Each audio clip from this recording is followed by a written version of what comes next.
Hi, everybody. This is Mike Human from G2M Research, and thank you for coming to our G2M Research webinar on how to take a 360-degree view of cybersecurity. Let's get everybody a minute to join, and then we'll go ahead and get started.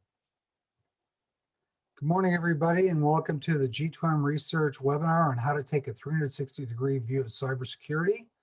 Now, let me go through the agenda real quick. My name is Mike Human. I am the principal analyst at G2M Research. I'll spend the first couple of minutes kind of introducing the subject and going through the ground rules of the webinar. They'll be followed by about 30 minutes worth of presentation by our vendors on the topic, which is obviously 360-degree view of security. We'll have a few panel discussion questions and some audience survey questions, and then we'll finish up with an audience Q&A. We should complete right around 10 o'clock. And with that, let me go ahead and get it kicked off. One thing, this webinar is being recorded, and we'll provide a link to the recording as well as a PDF for the slide set to everybody that is registered for the webinar. So that's how that will work. As far as Q&A, please use the Zoom Q&A window to put in your questions. You can put them in whenever you want during the webinar, and then we'll answer them all at the end. So with that, let's go ahead and get started. So just to kind of kick it off and introduce the subject, you know, most people, when they think of cybersecurity, they think of things like ransomware and hackers and insiders and things like that. But those aren't your only threats that you really have out there. Cybersecurity risks oftentimes are very opaque. You don't necessarily see them. They're hard to find. They're oftentimes beyond arm's reach. You can't touch them or feel them or you know, they're sometimes third or fourth level removed. If you think about the SolarWinds hack, for instance, a good example. You know, what happened to them is they had malware that was authored and inserted by a second-level subcontractor who was writing software with them. And for the customers, they were using a piece of software that was trusted and from a large, mature vendor that actually introduced malware onto their system. And obviously, it affected a large number of companies, government agencies, and organizations. And if you think about it, your first level of defense, your attack surface looks something like this. If you go and you take a look at, you know, that's kind of traditionally what you worry about from the IT perspective. But if you look at it from the third party, you know, perspective or fourth party perspective, you have an attack surface that's much more amorphous, it's much larger, and it's kind of bumpy in respects, and it's hard to quantify in many cases. But it opens up your organization to a huge number of risks from new places you didn't think you would have to worry about before. So we did a survey a couple months ago about top challenges for IT departments and CISOs are implementing effective third-party risk management. And the top ones we came up with are listed here: getting an accurate picture of the security landscape, kind of understanding what the threats are out there.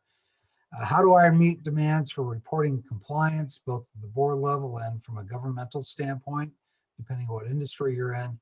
How do we integrate third-party risk management into my overall security stack and my CISO operations? Budgets, even though security gets large budgets, they're not unconstrained, obviously. So one of the questions is always, how do I fund this? What is a reasonable amount to fund it? And then how do I use the people I have, right? That's the other big issue. Most CISO organizations are understaffed, not out of desire. That's just kind of the landscape we live in. So getting the right number of people out there. Which vendors do I go ahead and take a look at? Is it all of them? Is it some of them? Is it the most critical ones? You know, those are some of the issues we have to look at. And obviously, the government's getting more interested, certainly after the SolarWinds affair. The number of people that are looking at compliance, increasing compliance and regulatory for even third-party risk management is increasing.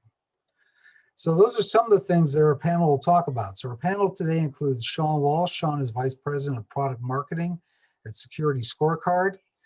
Jill Serwinski. Jill is a partner on the third-party risk management team at Crow. And Morgan Strobel, who's the Senior Manager of third-party risk team at Crow as well. And I'm, again, Mike Human, Principal Analyst for G2M.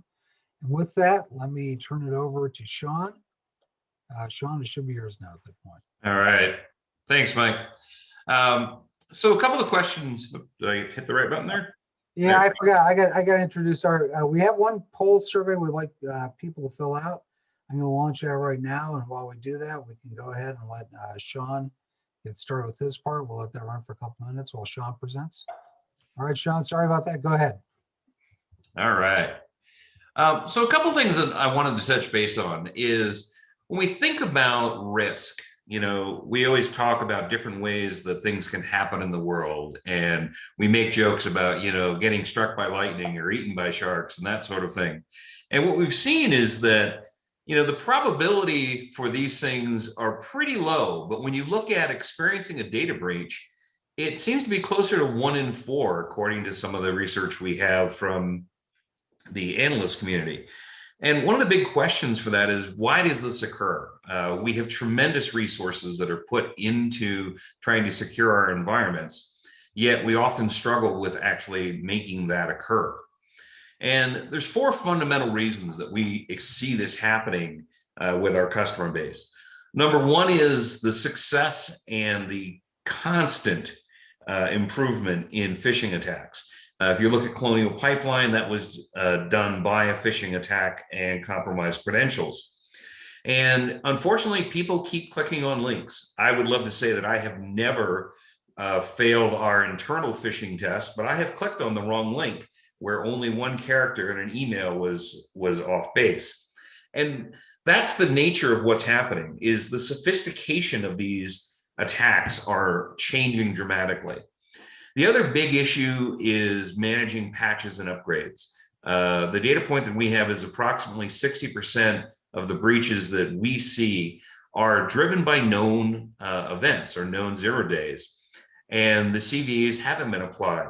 And generally speaking, there's 2 reasons. One is they don't have visibility into where that risk is, or second, the infrastructure requires that there is an upgrade beyond just that app. Maybe it's a database, and that database has multiple applications writing to it.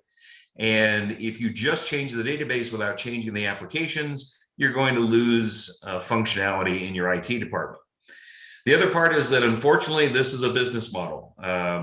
As we saw with Colonial, a $5 million ransom was paid in Bitcoin. And I think we all have our favorite example of this.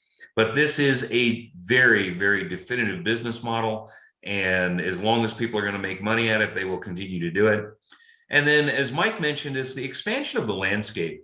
When you start to look at 3rd, 4th, and 5th party organizations that you're sharing information with that are part of your digital ecosystem, when you look at IoT devices that don't have the same security standards as classic enterprise devices, you look at mobility, all of these things contribute to an expanding threat landscape.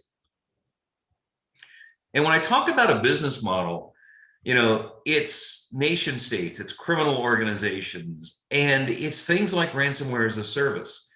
I think part of the most disturbing part of putting this presentation together is I didn't create this diagram of how ransomware as a service works. I was able to Google it and drop it right in, which shows the proliferation of this type of attack. And what we're seeing is that the motives have changed. It's no longer driven by idealistic folks or people who are trying to prove that they're smarter than the security environment.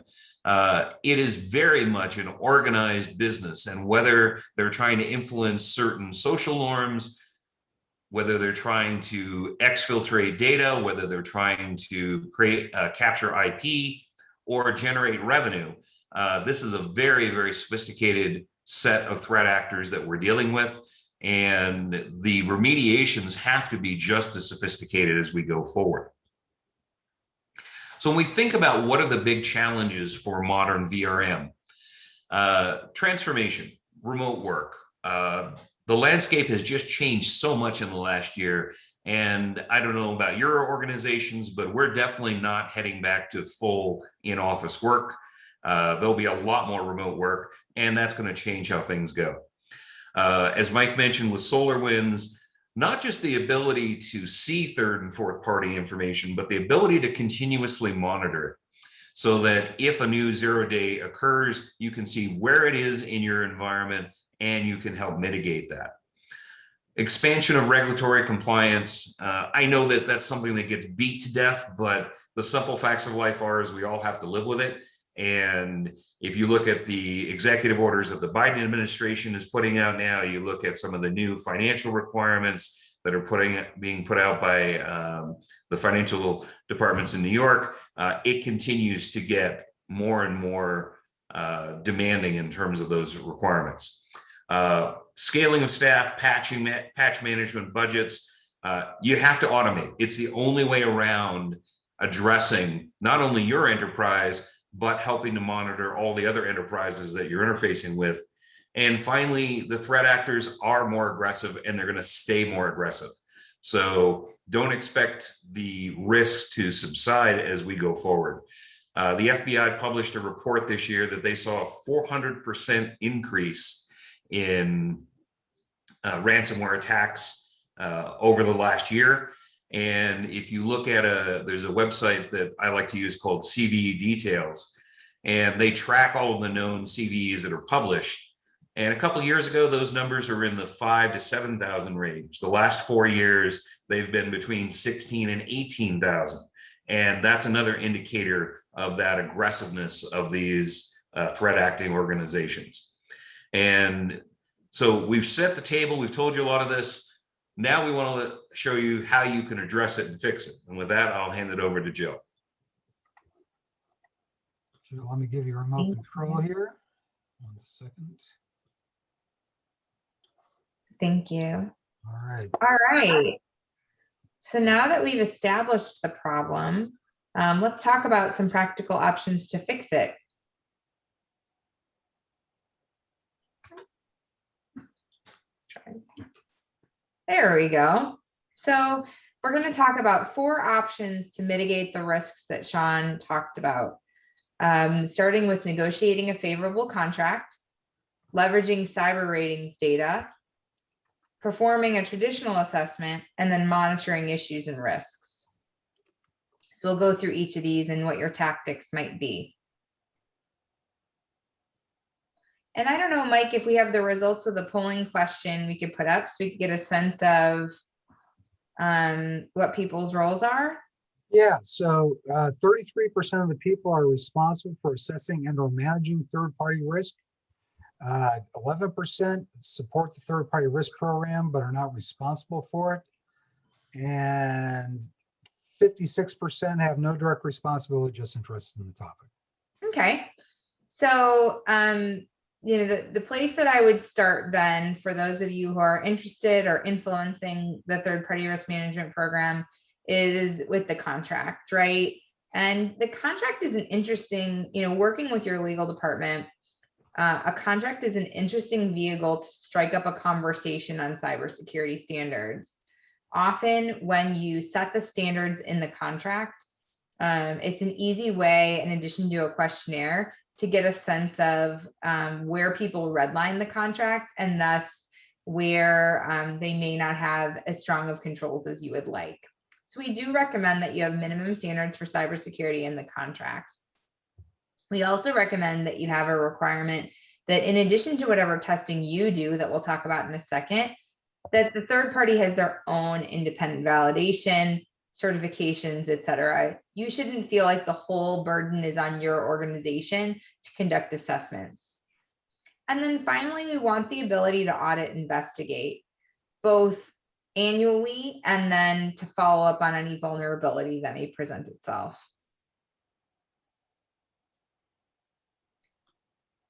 Another way, in addition to the contract, to get some perspective on the environment is to leverage cyber ratings. And, you know, Morgan, we work with a lot of clients on cyber ratings like Security Scorecard. I think clients really look at it as a way to get an empirical view of a vendor.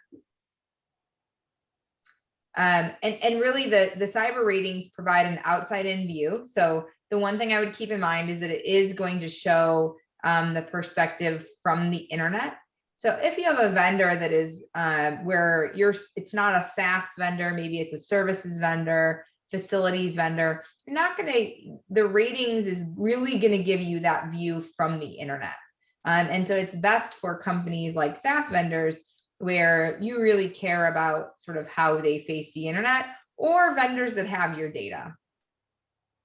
It's empirical, so it's not subject to manipulation or bias. Even a SOC report can be scoped, right? Can be scoped to focus on certain areas. So the nice thing about a scorecard report is that it's empirical data, not subject to manipulation or bias. You should think of it as an indicator. So just because a company's an A doesn't mean they're great, and just because they're an F doesn't mean they're horrible. It should be a general indicator of their posture, and something that you use to start a dialogue. And we'll give an example of that next. So this is an example of a cyber ratings report. This is the security scorecard report. And what you can see here is this company that I polled. This is actually a payment processor. And you can see that they've got some issues. We can see on the left that they've got some issues in network security, in patching, and in application security.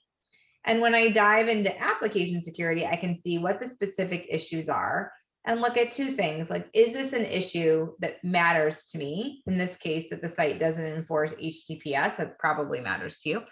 And then I've sort of digitally used whiteout so you can't see the domain, but I can see what the domain is to say, is this a domain that I care about based on the services that I do for this company? So you can get both a bird's eye view and then dive in to say, okay, we've got a red here, we've got a high severity issue. Is this something that I care about?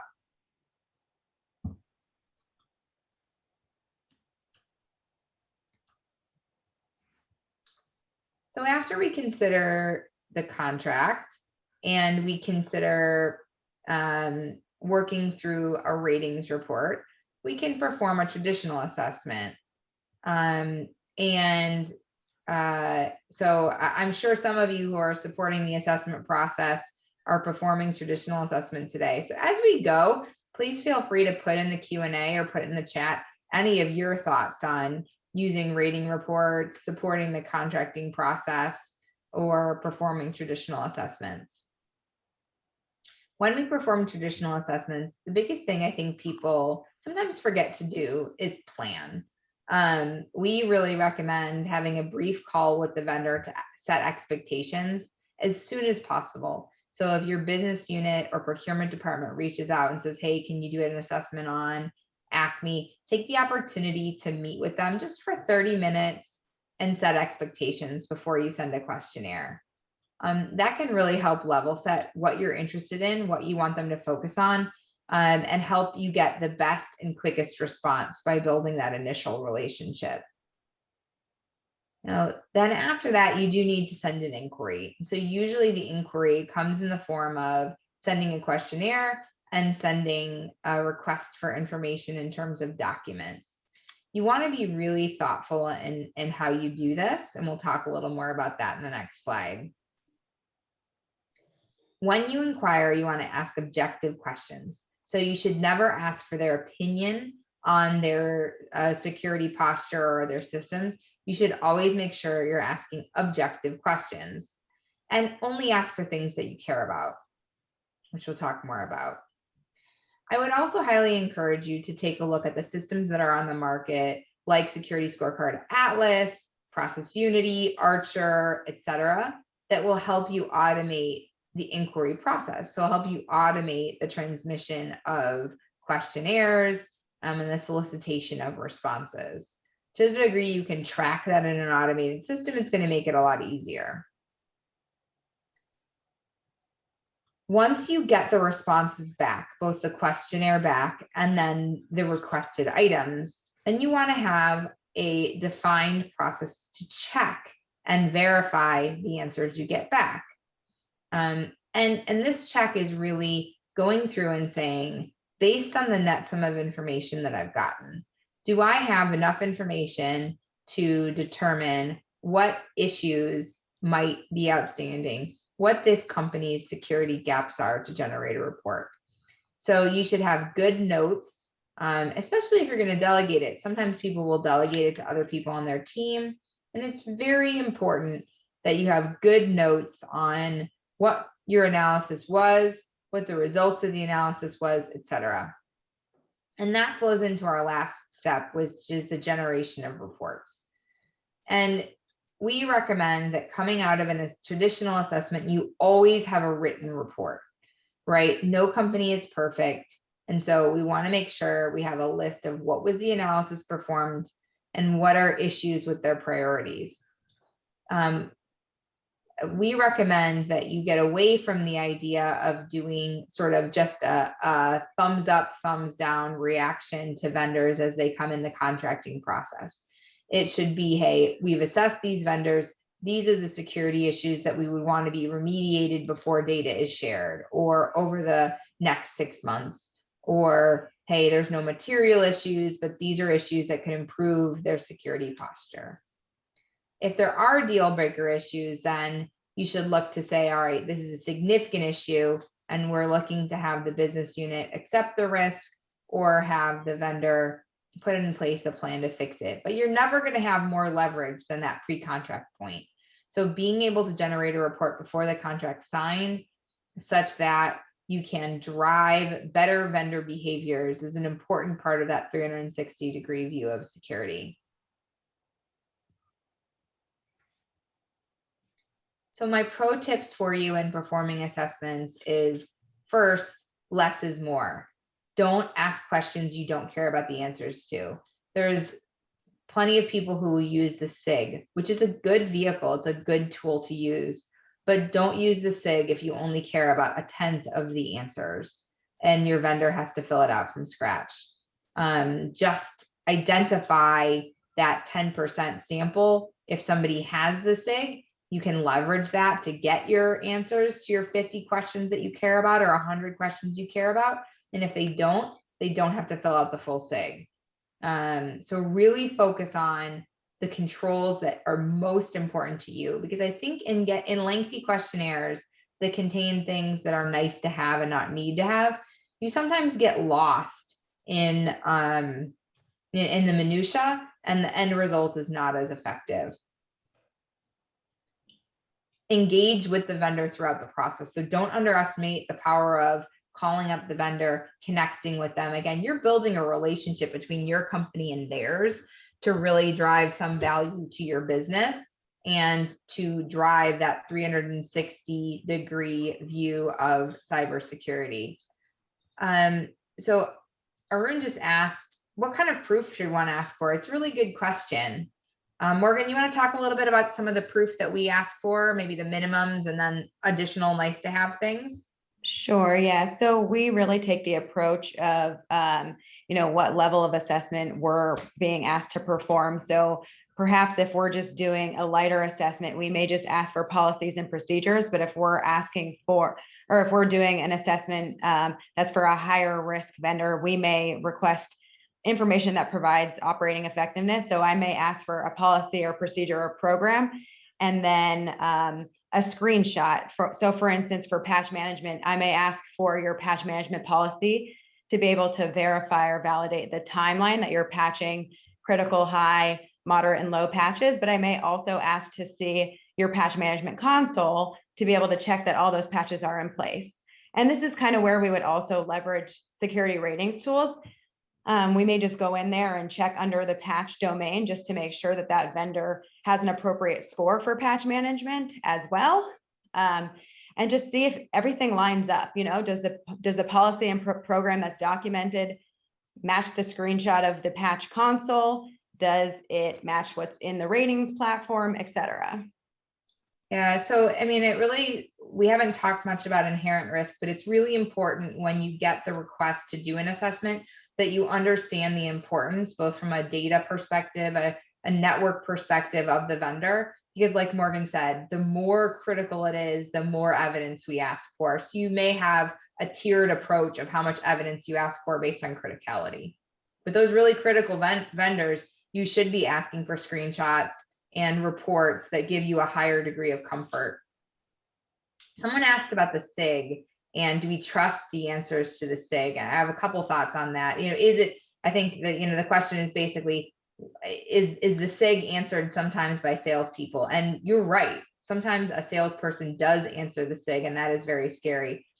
I think when we talk about this engage tip, the idea of getting on the phone with the vendor, you'll be able to tell really quick if the right person on their team is involved. And what we've found is that asking for a conference call drives involvement of the real experts, because the salesperson is unlikely to take that call without their more technical resources, because they won't be able to answer the questions that you have. So I think you can drive to the involvement of the technical resources, both by directly asking for those people to be engaged and by getting on the phone with the vendor, at least for a short period, to get a sense of the technical team's engagement. I would just throw out there one quick thing. I don't know if you can read my shirt, but it's kind of our motto. If you read it, it literally says trust but verify. And that is the response to whether or not you can trust the SIG, right? So that's just kind of what our team operates on. And the final pro tip on here is that nobody's perfect. You should expect that if someone says, can you do an assessment of Crow, that you should have a list of things that don't quite meet perfection, right? From a security perspective. And they may be a low risk. I'd encourage you to flag things that you find as high priority or low priority, at a minimum, but the behavior should not be that people are waiting for the all clear. It's that people should be waiting for your analysis and your list of issues and the disposition of those issues in terms of the future. So I think too many companies get into this habit of just like a green light, red light kind of situation where it's, hey, we're going to be working with a company and here's where their security could use some work, and we should track that to plan. We'll talk more about that in a minute.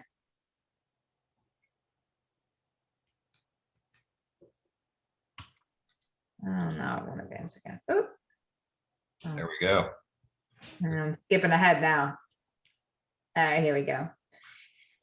So the last aspect of a really important program is monitoring. And so we use Security Scorecard for cybersecurity monitoring, and it helps us help clients monitor for breaches, for changes in cyber posture, et cetera. But you want to have a good program to monitor for changes. So once you do that initial assessment and determine your disposition of that company, you want to be able to keep an eye on things. That's very important, because risks change very quickly. And at a minimum, you want to understand if they've had a breach. Most contracts don't require you be notified of a breach unless it directly impacts you. And so there very well could be a publicly disclosed breach that you haven't been personally notified of. And so getting a good pulse, especially on your critical vendors, is very important. However, when you start a monitoring process, it can be somewhat overwhelming. You know, the alerts start coming day one and you're like, okay, well, what now? What? I got an alert that, you know, that vendor we just saw in my screenshot has an unprotected website. Now what do I do? And so we recommend that you use a monitoring tool and that you have a plan to include the right vendors in monitoring, triage the vendors, and then determine how you're going to act when you get an alert. So it's a very important part of the process. And what we found is that you can take some of the heat, some of the pressure off of doing questionnaires all the time by incorporating a really thoughtful ongoing monitoring program, either that you do yourself or that you do through a managed service. So a lot of our clients will use Crow and Security Scorecard's managed services to just keep an eye on this if you feel like, hey, we don't have a SOC to do this internally for vendors. And really in this process, you're sort of planning for who you're going to monitor. You're establishing a process to determine how you're going to triage alerts as they come in, how you're going to review those alerts and engage with the third party, and then escalate as needed. So you're really establishing that procedure. Morgan, we have a question here about the SOC 2. Yep, I see it. Yeah. So the answer is no. The SOC is not enough. As Jill was explaining earlier, the SOC can be scoped, so it doesn't have full breadth and depth of coverage as to the questionnaires that you may be using as part of a traditional assessment.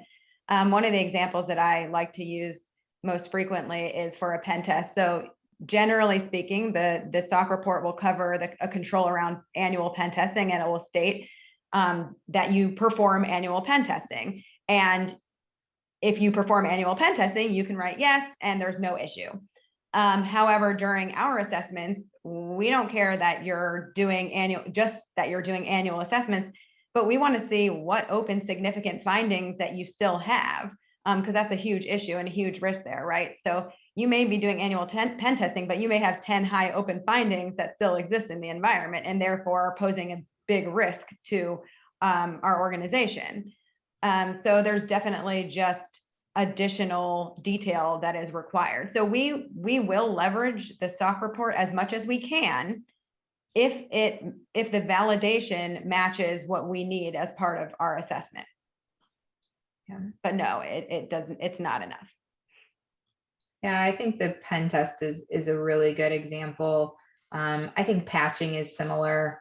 The SOC is based on the ASCPA's framework of controls, but the way that a client responds to each of those controls is pretty discretionary. So I think the SOC gives you a solid foundation, but there are other things that I would ask for. I mean, I honestly think a security scorecard report is a nice complement to a SOC report because it hits on some of those more technical controls that it's not just you have a patch management program, that it's actually working. Because like on patching, to build on what Morgan said, if you have a patch exception process, you wouldn't have an issue under a SOC report, but it could be causing a real and present vulnerability that would show up in the scorecard report. So I would just thoughtfully pair a SOC report with a pen test, with a security scorecard report, et cetera, when you're considering your analysis. We also don't typically see a lot of SDLC covered in SOC reports, and that is definitely an area of concern. Yeah, I mean, I think they cover change management tickets, but in terms of code scanning or code review, open source, use of open source, which has Yeah. become a huge, issue lately, open source libraries and the testing that you're doing when using those, et cetera. So yeah, the focus really is just that ticket that a change was approved, right? Which is nice, but doesn't really speak to the risk that that development process has on the end product that you may be buying from that company. Keep the questions coming. Okay. I think we're ready to go on to the I think there's another question, Jill. Sorry, it just Good. popped up. I haven't read it yet, so I'm about to read it. party. Yeah, so Crow wrote a whole white paper on fourth party. Actually, we probably dig it up and put it in the chat for folks. We wrote a whole approach paper on fourth party. I mean, I think our clients that try to assess fourth parties directly, it's largely unsuccessful. You really have to look at whether your third parties have appropriate governance over their subcontractors. And I think that extends to all of the areas that we've talked about. The contract should be very explicit on fourth parties that are intended to be used. So there should be contractual restrictions from your vendors just subcontracting all over the place without your knowledge. Saying something is hosted at a cloud provider is one thing and is something you can usually get your arms around during the assessment process or using the scorecard.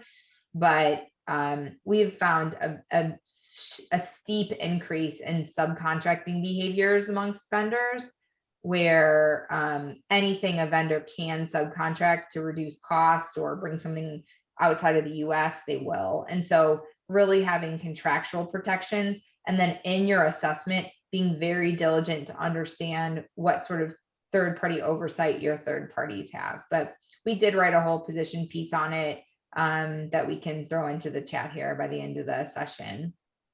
And there was another question about assessing protections against insider threats. And yeah, those are part of our traditional assessment program as well. We really look at personnel security and the types of training that you are providing to your employees, as well as technical controls like DLP, data loss prevention solutions that you may have in place to identify or detect if someone is taking data out of your network, et cetera. So that's definitely something that should be and is included in our programs. I put the fourth party risk article in the chat for everybody if you need a checklist of how to tackle that. All right, here we go on AWS. The SIG quite often the SOC doesn't truly let you know if a company is managing their responsibilities in AWS. You're right. The AWS, the configuration, the proper configuration of the AWS instance is not commonly in those tools. As far as the AWS environment, yes, there are good question sets out there that Crow and others use to assess AWS environments. The only other thing I would recommend is that there also is a security scanner. I forget the name of it now because they keep changing it, but both Azure and AWS have a sort of configuration scanner that you can basically ask the vendors to run for critical vendors that have an infrastructure as a service, platform as a service type capability. You can ask them to basically give you the evidence of this security scanner for AWS. We'll track down the information from it. If you really want better assurance as to how they've configured the AWS instance, I would recommend going the route of getting the scan report from their AWS environment, even if it's in redacted form, even if they have to redact parts of it. That's going to give you the simplest way to get a sense of the configuration of their AWS environment. There's also some tools that you can run that provide you an organization's configurations against the CIS benchmark. So that can be leveraged as well as part of the assessment. And that's really good. That's a good foundational. Yeah, Inspector, you're right. Right. I'll put that in the chat. And Google has one as well for their cloud. Yeah, and Microsoft, yeah. Everybody has these now. And I think this will become, the common thing that people will start asking for eventually is just a redacted form of the inspector report. Great questions. Okay, I think we're ready to, do we have one more slide? Yeah, we're ready to go into the next part. All right.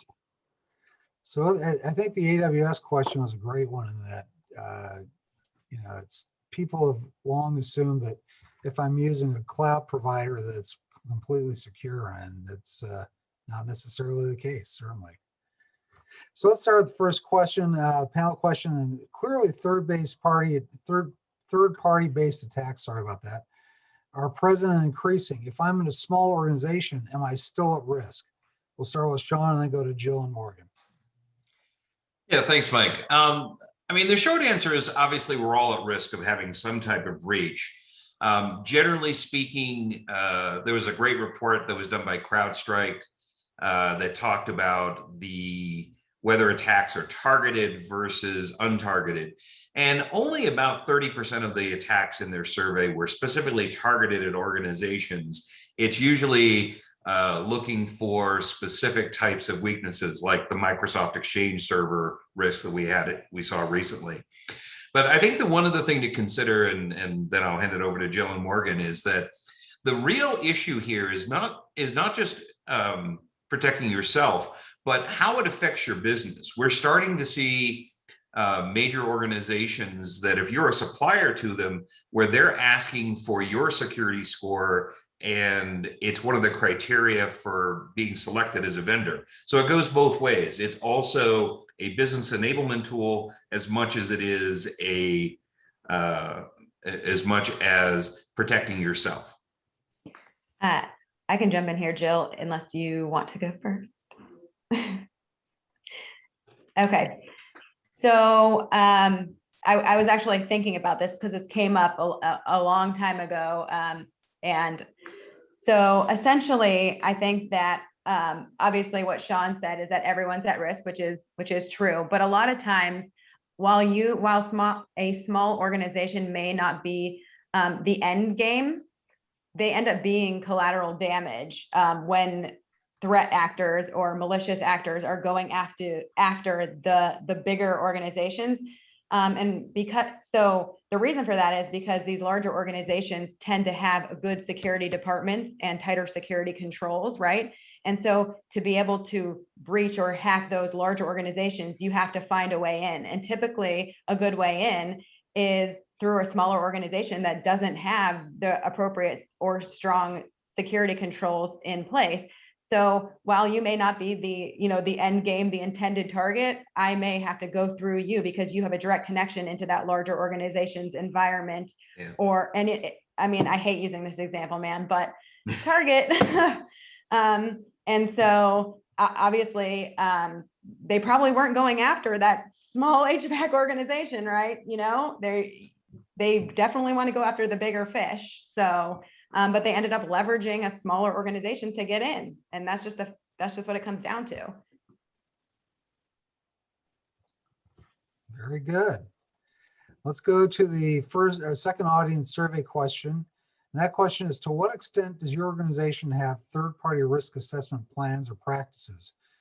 Check one, it's anonymous. Don't worry about, if you don't want to give up something, it's all anonymous. So I'm going to launch that poll. Take a couple minutes to fill it out. While we do that, let's go ahead and jump to the next panel question. And that question is, how do you intelligently decide which third-party vendors to look at when assessing risks? Jill, why don't we start with you and Morgan and then jump to Sean? Yeah. So I was talking a little bit about an inherent risk determination, but you really want to focus on the vendors with the highest impact and likelihood of possible exposure to your company. So what does that mean? So if we start with impact, most people will look at, hey, let's pull our critical vendors, right? So vendors that we send a lot of information to, they're critical to our business operations, et cetera. The one thing we also encourage you to help with your prioritization is what we'll call the reward for good behavior. So let's say you assess Microsoft for the past 2 years, you've looked at all their trust portals, and you're like, hey, I'm comfortable not only with their current state of their security program, but their ability to maintain it and the level of pressure they're under just from from companies at large, including companies bigger than myself. So I actually might deprioritize Microsoft because I think the likelihood both of an incident and that my assessment would impact that is low. Conversely, I may have a vendor that's moderate impact to me, but in my initial assessment of them, it's just really poorly secured. I may prioritize them, assess them every year where I might not otherwise for vendors that have their similar level of data. So I would encourage you to just think about the impact and likelihood of a security incident when it comes to that particular vendor. Yeah, I think the other thing when we start looking at criticality, the experience we've had with customers is there's sort of 3 major spheres that they're looking at. First is what Jill said, what are the critical ones? We have a major automotive manufacturer. They have 4.5 million vendors. They actually track and monitor about 300,000 of those. And the decision criteria, as Jill said, is what's vital to operations, my manufacturing lines, my retaining my customer status. Second is what are my requirements for any regulatory reasons. We particularly see this if you're selling to highly regulated environments. So if you're a small business, but you're supplying to Lockheed Martin, who's selling to the DoD, you're going to need a different perspective on things because of the risk. GDPR, the new CCPA, the California equivalent, I guess it's now CPRA. But then you got to look at sort of that regulatory compliance bucket. And then the third is your vertical industry bucket. So if you're in medical, it could be HIPAA, making sure that everyone that you send data to. So look at where data goes in and out of your organization, what's critical for regulatory and what's critical for opportunity or operations as sort of the 3 criteria to figure out which vendors are worth making that investment with. Very good. Let's jump to the third audience survey question. Again, this one is anonymous, so you don't have to worry about answering it, but how close have you been to a third-party based breach? Let me launch that. And there's a question in the Q&A, Mike, that we could cover while people are answering that as well. Yeah, absolutely. Go ahead. So someone asked, is it a good practice for your cloud service providers to provide data security assurance documents? Does that risk their security or other tenants in the same cloud environment? So I think the important thing on the validation is you shouldn't feel the need to ask in validation for anything that creates extreme risk of the vendor's environment. So everything that they should be providing you shouldn't give you direct, shouldn't create a direct exposure for them, because it might make them uncomfortable and you just shouldn't need it. And so what we often say is, it's totally appropriate to provide redacted versions of documents. Remove the IP address. So, you could state that systems are unpatched, but remove the IP address or domain. Remove specifics, give general feedback, executive summaries, etc. So we generally say that a vendor shouldn't be compelled to give anything that would give someone the keys to the kingdom to compromise their systems. And you don't want a vendor coming back saying that they gave you information and then had a breach and suspected you were part of it either. So we've found that redacted information sets, redacted reports, redacted pen tests can give you plenty of information and still weigh in more information than just a SIG or a SOC alone. Excellent. Very good. Okay, and let's go to our last panel question. And that panel question is, what factors should enterprises look at when choosing a third-party risk assessment partner?